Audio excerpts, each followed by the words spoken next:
वालेकुम, कैसे हैं आप सब। यहाँ पे मैं ट्राउज़र की कटिंग से बचे हुए कपड़े की 2.5 साल की बच्ची की टॉप जो है वो तैयार करने लगी हूँ।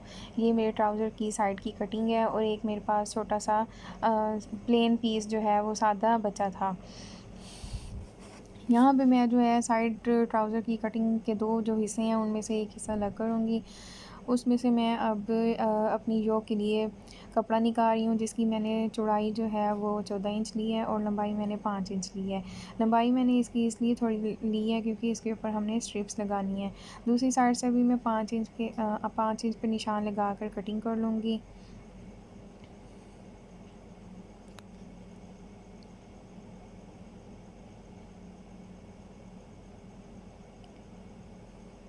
ये मैंने योक की दोनों साइड्स जो हैं वो अलग कर ली हैं। अब मैं इसकी कंधे की कटिंग करूँगी। चूँकि हमने ऊपर 4 इंच की स्ट्रिप भी लगानी है तो उस हिसाब से हम अपने कंधे की कटिंग करेंगे।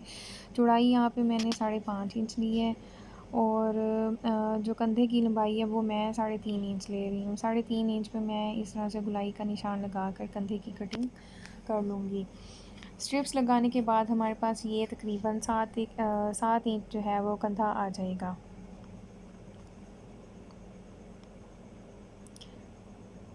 ये मेरे पास जो बिल्कुल सीधा-सीधा कपड़ा था उसकी वो 17 इंच था। इसको मैं जो है फ्रिल के लिए यूज़ कर लूँगी, यानी कि नीचे के हिस्से के लिए।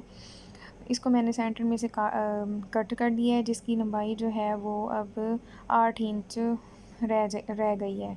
8 सवा 8 इंच रह गई है। इसकी चौड़ाई काफ़ी ज़्यादा थी, जबकि मैंने यहाँ पे 28 इंच ली है।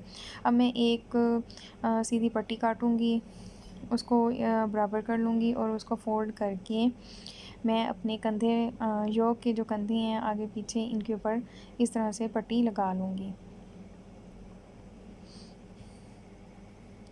अब यहाँ पे मैंने जो है फिर से दूसरी कटिंग ली है ट्राउज़र की और यहाँ पे मैं 5.5 इंच की लंबाई के हिसाब से जो है वो फ्रिल की कटिंग करूँगी, जो मैंने अपनी योक पे और कंधों के लिए इस्तेमाल करनी है।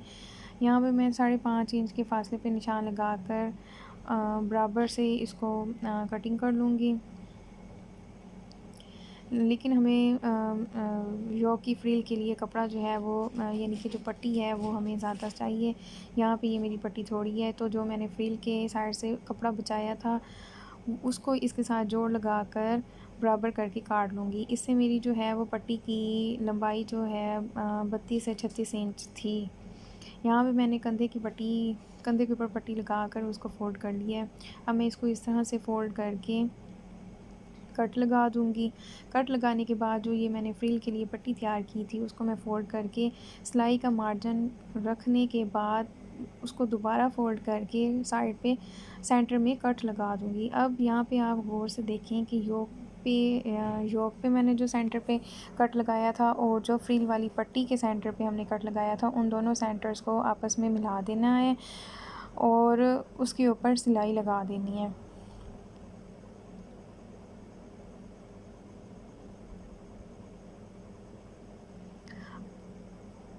ये मैंने यहाँ पे सिलाई लगा दी है और पट्टी को भी साइड से मैंने जोड़ दिया है।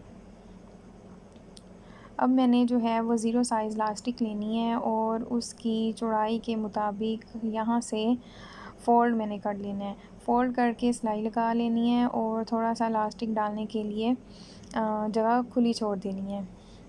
यहाँ पे मैंने सिलाई लगा ली है फ़ोल्ड करके। अब मैं एक हेयर पिन लूँगी और उसकी मदद से इलास्टिक को अपनी इस पट्टी में डाल दूँगी।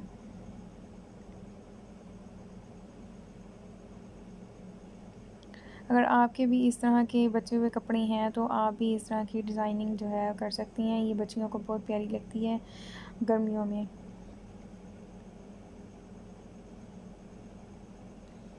ये मैंने यहाँ पे लास्टिक डाल ली है। अब मैं लास्टिक के दोनों सिरों को अब एक दूसरे के ऊपर रख के जोड़ लूँगी।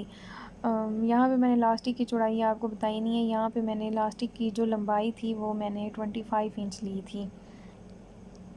अब मैंने ये जो फ्रिल के लिए कपड़ा काटा था इसके ऊपर मैंने फुल स्टिच लगा के सिलाई लगा ली थी और अब मैं एक साइड का धागा खींचकर इसमें चुन्नट डाल लूँगी।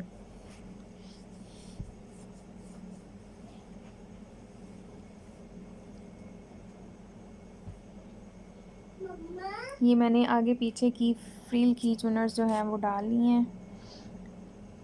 अब मैं इसको अपनी योक के साथ जो है वो जॉइंट करूँगी।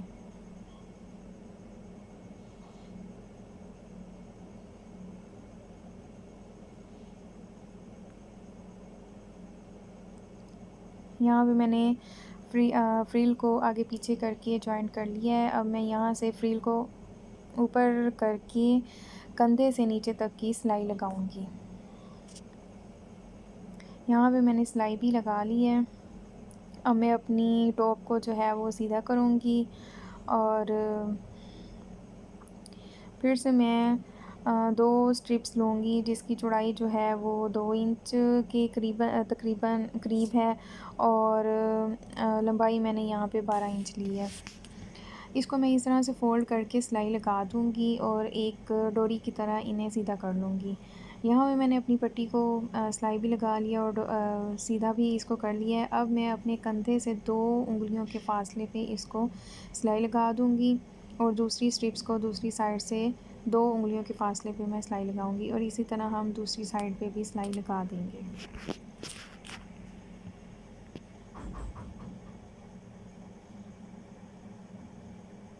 यहाँ पे मैंने स्ट्रिप्स को सिलाई कर लिया है और मज़ीद इसको डेकोरेट करने के लिए मैंने 8 पट्टी इस तरह से मैंने जो है वो आगे पीछे करके जोड़ लिया। अब यहाँ पे मैं मज़ीद अपनी स्ट्रिप्स को डेकोरेट करने के लिए मैंने 8 इंच की डोरी बनाई है और उसकी साइड्स पे मैंने वो समोसे बना कर लगा दिए हैं। अब मैं इसको स्ट्रिप्स में डाल के घेरा लगा दूँगी।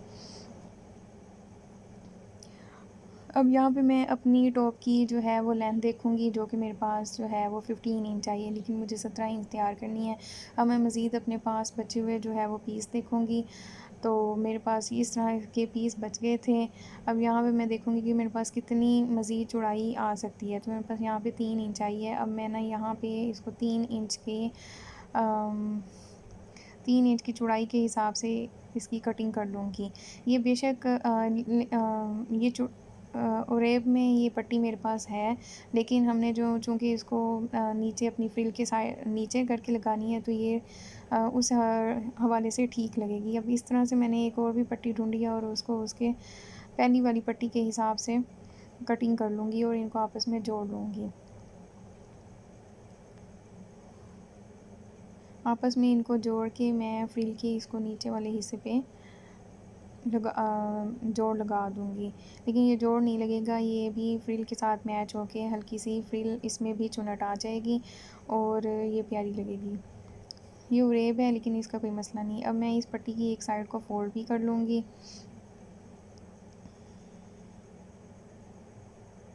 यहाँ पे मैंने नीचे पट्टी लगा दी है और एक उसकी नीचे वाली साइड भी फ़ोल्ड कर दी है और ये देखिए ये कितनी प्यारी बन के रेडी हो गई है।